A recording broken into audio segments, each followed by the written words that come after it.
Semi to ada go dine a canny video, don't need him a barrier. Has win, skin get a set semi to be wabi. Be worried at any mazilla. မျက်နှာကိုအဲ့လိုပြောင်းအီးပြီးတော့စိုးတင်းနေတဲ့အနေအထားကိုရတယ်။စမစ်သူရဲ့အသားကအရင်ကတော့ဆက်ဆက်တစ်သားဒါပေမဲ့အခုကတော့အမဲဆက်မရှိဘူးတင်းတိမ်မရှိဘူးပြီးသွားလို့ရှိရင်အစီဘူးတွေမရှိဘူးဝက်ချန်တွေမရှိဘူး skin ကောင်းသွားပြီဆိုတဲ့အနေအထားကိုရှိတယ်။အဲ့ဒီတော့စမစ်သူက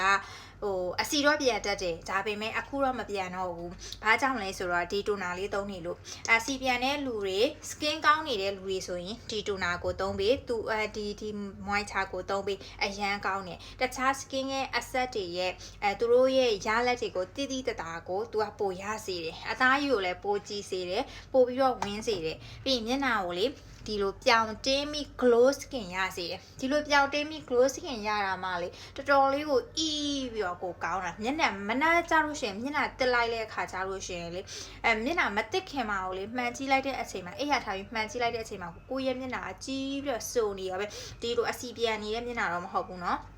ဒါကကြတော့ပြောင်းပြီးတော့စိုးနေတာအဲ့ဒီစိုးနေတဲ့ဟာကြီးကလေခဏနေကြလို့ရှိရင်6သွားပြီအသားထဲကိုပိုစိတ်ဝင်သွားတဲ့ skin barrier ကောင်းနေတဲ့လူတွေဆိုရင် wax အစီပြန်နေဆိုရင်ဒါလေးကိုသုံးပေးပါဒါက Dr. H ကတိုနာmoisture လေးပေါ့နော်ဒီလိုအသားရည်မျိုးရကျင်နေဆိုရင်တော့အဲ့ဒီ moisture လေးကိုသုံးပေါ့နော်